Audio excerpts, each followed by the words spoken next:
ya pardon hi ngara jikan sai how do I could do ha padarai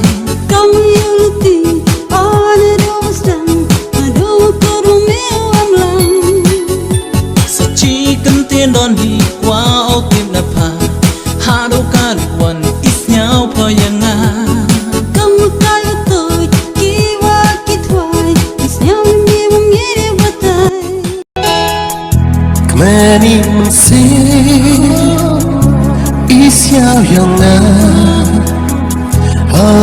em mà cắn mi chỉ rút qua pa cắt mình mà upat kismi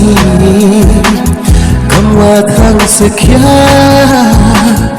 uya aki Jing in jong ha putai ngasuk jaban in marway naru katu kasi bangayo i ngayay ko abetang happy Jing in jong ha putai ngasuk jaban in marway naru katu kasi bangayo i ngayay ko abetang happy dahon i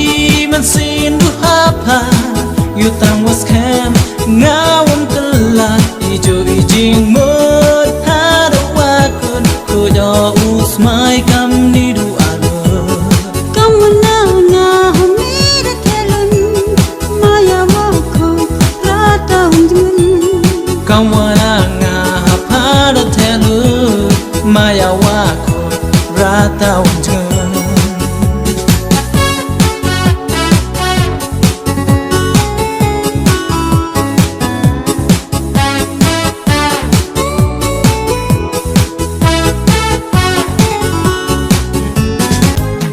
khắp kiwa buồn và lăng ya pada jit sa đi mình xin yong ngada rai ngadu ha padon hi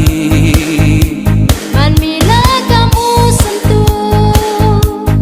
wadang pro wadang rai wandam purami hanga kam chong pelun nai un hey baya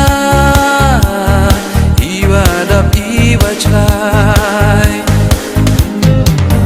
so ye kular iwa da chua yo suka